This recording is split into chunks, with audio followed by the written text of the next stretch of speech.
car that won't start? Is it the battery? If the first thing you do is reach for jumper cables, well, you better watch this video.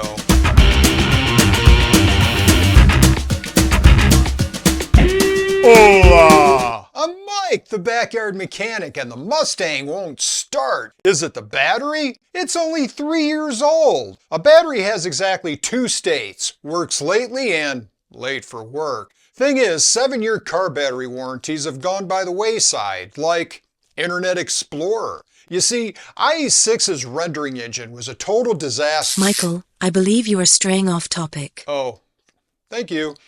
Car batteries haven't changed much, cars did. Batteries have always held voltage right up until they couldn't deliver current anymore. Older cars tolerated that. Modern cars don't. So while a starter can potentially crank the engine with just a few volts, the systems won't run under 9 volts. Systems like ignition coils, sensors, fuel pump, the ECU, etc. There are warning signs, and technically the failure was gradual. It was my awareness of the problem that was abrupt. It's a premium battery in the Mustang, and it only lasted 3 years. I've had hangovers last longer than that. Let's discuss power-ups to jumpstart old batteries and how to keep new batteries from getting old. Terminals are tight and clean, and it still won't start? Time to jumpstart the car. To do this, you'll want to use your JumperPack. Wait, you don't seriously still have jumper cables, do you? Do you still have a rotary phone? Do you listen to 8-track tapes? Do you subscribe to TV Guide? Do you still rent videos from Blockbuster? I guess I still do have that last one. Okay, I'll indulge you Luddites. The first thing you do is clamp one clamp to the handle of the other clamp. This keeps them from touching and throwing sparks while connecting to the other side. However, if you have an expensive set like this, the clamps are so strong they dig through the rubber handles and... yeah, I did that. So I revised the suggestion to, if you have cheap cables, clamp them together. If they're good cables, just lay them out so they're not touching. Connect the clamps to the dead battery first. That way you're not walking around with 2 live wires in your hands like, well, like in my thumbnail. Connect the red cable to the positive terminal. Connect the black cable to the engine or chassis. This is safer than connecting to the battery terminal where there's a spark risk near the battery gases. Now connect the positive first to the jumper vehicle while holding the negative clamp clear. Carefully connect the negative clamp. Some sparks are normal. Start the jumper vehicle and let it idle for a minute to stabilize voltage. Don't rev the engine. Modern alternators are ECU controlled and high RPMs can actually stress the system. Try to start the dead vehicle. If it doesn't start, wait another minute to let the surface charge build, then try again. Disconnect the negative cable from the jumper vehicle first, then the positive, keeping the clamps separated. Disconnect the other vehicle. Jumper cables have been around since the 1940s, and we all know how to use them. At least, we think we do. They have a few advantages over jumper packs. There's no internal battery to maintain, and there's nothing to expire except for insulation. But there are several downsides. Risk to jumper vehicle. Blown fuses, fried modules, and alternator stress are real issues with modern cars. Spark and risk from battery gas. Sparks are normal, but still risky near batteries, especially when you combine it with human error, short-circuiting, or reversing the polarity. Inconsistent performance. Cable gauge, cable length, jumper battery condition, and connection quality affect how well jumper cables work. These 20-foot 2-gauge jumper cables cost me $60 at O'Reilly. Hopefully, this isn't what you have in your trunk. They're $10, 5 feet long, and the gauge is so light it's not listed. The clamps are like clothespins. These cables are heavy. These cables could get lost in your pocket. These cables are held together with a heavy-duty strap. These I'm holding together with a bread tie. I guess the one good thing I could say about them is they have the instructions attached, which is great if you can read Chinese. Seriously, both sides. You want these for emergencies? Let me tell you a story. The battery in the Mustang died and I needed a jump. I had to flag someone down. Ben Affleck drove on by because he didn't know where his battery was. Robert Pattinson drove by because his hood doesn't open and it's actually an EV. Kevin Conroy stopped. His hood opened, but he didn't have any jumper cables. All I had were these short $10 cables. Because they were only 5 feet long, they didn't reach, and he couldn't position his car near mine because I was parked too close to a TARDIS and a large big boy, and whatever that thing is. Fortunately, Kevin helped me push the Mustang out to where it could be jumped. Unfortunately, because my cables were so cheap, the amps from Kevin's car melted them. I ended up having to call a tow truck to get the Mustang home. Jumper cables are the right tool for the job if you're emotionally committed to chaos. Now I'm talking to all of you who want to live in the modern age. You should have a jumper pack in the glove box or the trunk and check that it's charged every few months, because these are lithium battery packs. They will self-discharge over time. A jumper pack is basically a portable battery designed for one job, dumping a very high current burst for a few seconds into your car so the starter can turn.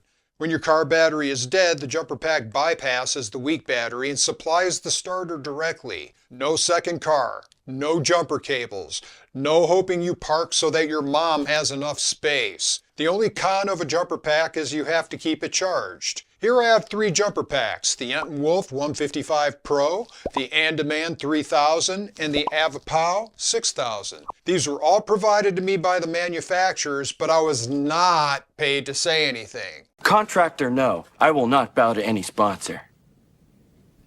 These modern jumper packs have smart electronics built in for protection against reverse polarity, short-circuiting, overheating, and temperature. They all come with USB outlets for charging devices. The Avapow also has a 12-volt DC output. They also have LED lights, which is handy for roadside emergencies, flashing to alert other drivers, and a standard flashlight for fumbling around in your engine compartment trying to pretend you know what's wrong. Here's a table with all the safety features. The battery in the Mustang is dead, and I left the lights on overnight to make it extra dead. I tested the battery and it's 5.3 volts. You need at least 10 volts to start a car. By the way, do you like these leads? I tried to find test leads with clamps and couldn't find any, so I bought a set of standard leads and large alligator clips and made them. Total of 15 bucks.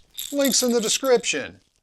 Anyway, the Wolf 155 Pro is up first. It has 65 watt-hours of capacity and 2,000 peak amps. This is a light-duty jumper pack, good for vehicles and small SUVs. Connect the clamps to the jumper pack first, then the red to the positive terminal. For safety and avoiding battery gases, connect the negative to an engine bracket or another groundable part. I use the shock tower. And I get an E2 error. This error is because the battery does not have enough charge, but if you press the power and light buttons at the same time, it puts the pack into boost mode. Marshawn Lynch would be proud. And boost mode works. It starts the Mustang.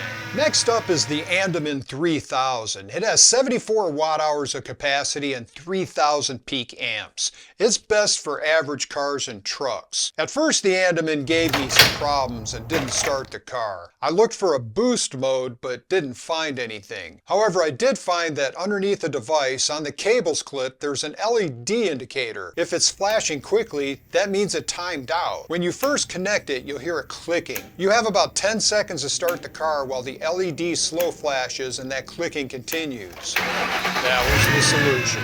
Finally, the big boy, the Avapow 6000 with 120 watt-hours of capacity and 6,000 peak amps. This will start large trucks and cars with big and very dead batteries. There's a button on the side of the connector for boost mode. It has 3 warning lights for low capacity, meaning the unit needs to be charged, high temperature for if it overheats, and reverse connection for when you connect the cables to the wrong terminals, because after all this time, you're still a Nimrod. This doesn't have an LED screen, but you press the power button and the green lights on the side let you know the charge state. It's currently at 75%. The Avapow is connected and no drama. It starts the dead battery with almost no effort. Little Miss Content Maker had left her lights on all night and killed her battery, and needed to go to work. Fortunately, I was keeping one of my starter packs in Backyard Mechanic Jr.'s car. He was able to go to his sister's apartment and get her car running. These are easy enough for Gen Z to use. The links for all these jumper packs are in the description. The Avapow has a few options. It's cheap at Walmart at only $70. Why do you not have one? Do you think you'll never need to jumpstart your car? How about, do you think you will never have to rescue a hot girl stranded on the side of the road? Yeah, there you go. It could happen. That's totally not a fantasy. Get one. Links. So why did the Mustang battery die? We used to get warning signs. Now we get a surprise quiz. The Mustang had a Super Start 3-year battery that died after 3 years and 6 months. It sat a lot. I would often go a week without driving it, sometimes 3 weeks. When a lead-acid battery sits, it self-discharges even when nothing is on. Sulfation starts forming on the plates, and after a week or two of a low state of charge, sulfation accelerates and some capacity loss can become permanent. So how to solve this problem? Some think, well, just get in and start it up every day. But as I pointed out in the last video, you need to run a car at least 20 minutes to charge a low battery. Nope. For the Mustang, the solution is whenever it is parked in the garage, hook it up to a battery maintainer.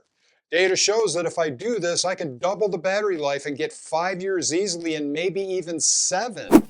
Now the question is, how do I maintain this maintenance? Meaning, am I going to open the hood and hook up a battery charger every time I go to the store for milk? I need something easier than that. I need to engage lazy mode.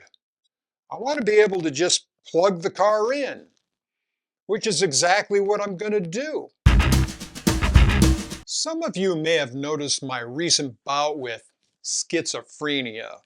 Mike the Backyard Mechanic, Screw This, Mike's Man Garage, and now back to Mike the Backyard Mechanic. Michael, that's not schizophrenia. That's dissociative identity disorder, formerly known as multiple personalities. Mitt, have you heard of the Pinocchio syndrome? Yes, that is where a person appears humorless and wooden. Exactly. Anyway, the reason for all these changes are explained in my Patreon. Sign up. It's 100% free. There's a video there for you explaining the change. I'll have a paid tier sometime in the future, but for now, take advantage of my freeness and like this video. It's okay, I know you forgot. No, I don't relate because I never forget. Michael, you've forgotten several things today. No, I didn't. Did I? The Naco 1 has inline connectors, so I can remove the battery clamps and attach something else, like this eyelet terminal that fits to the Naco connector. The plan is to attach the eyelets to the battery terminals and leave the connector exposed outside of the car somewhere. It has a cap to seal it from the weather. A typical location for a battery tender is poking out from the grille, but the connector doesn't fit through the grille of the Mustang. I don't want it below the bumper. I think it would get too beat up from the weather and road debris. Where it could go is on the cowl, behind the hood. The driver's side would be nice so that the cable is right in front of me and I won't forget to unplug it before I drive away. But the passenger side works too and works better for the size of the cable. It's just long enough to go from the battery to the cowl. The eyelets were attached to the battery terminals. I found a place on the cowl to tie the cable down so it doesn't fall back under the hood on me. Closing the hood proves nothing gets pinched. The charger was plugged into the outlet on the ceiling and the cable is hung down where the connector is. Now I can quickly and easily plug the Mustang in when it's parked. This is how I hooked it up for my Mustang, but I'm guessing 1 or 2 of my fans has a car or a Jeep that doesn't get driven every day. Hopefully this gives you enough information to hook something up that fits your situation. Battery terminals. I was going to cover battery terminals in this video, but I ran out of time. Mrs. Backyard Mechanic said dinner was ready. I know what you're thinking. You're thinking, Mike, are you wearing the same shirt again? Yes, it's laundry day. But you're also thinking a fourth video on batteries? Mike the Backyard Battery Mechanic? I know, believe it or not, I was only planning on one video. As I did the research and work, I kept running out of time and having to eat dinner. If you've gotten this far into the video and you aren't subscribed, well, you don't deserve to see the next video on batteries. That's your punishment. So remember that jumper cable scene earlier? It didn't go as smoothly as it looked. It was interrupted by a giant cat. Hey, that's me! Don't sit on me! Now he's just rubbing salt in the wound. Oh, I've got a fan online. Hey, fan, did you like the video? It's nice you covered how to jumpstart a car. Maybe next episode you could teach us how to jumpstart the show. Thanks, fan. New for 2026, Mike the Backyard Mechanic will now be every other week. Same day, same time, but every 2 weeks. But don't worry, you won't miss me. I've restarted my DIY channel, which will also show every other week. So I still get to see you every week. The first of my DIY series is on building a shed-based options. Online now. Go watch it. Like it. Subscribe to it. Make it a success. I have lots of shed content and I need affirmation. Or watch my last video. I forget the name. Michael, your memory is quite bad. You should get your brain tested. I've done that and the results were fine, I think. What was the question? Can you do a video on something that's more current? Watching you test batteries reminded me of licking a 9-volt as a kid. Shocking, confusing, and honestly, not fun at all.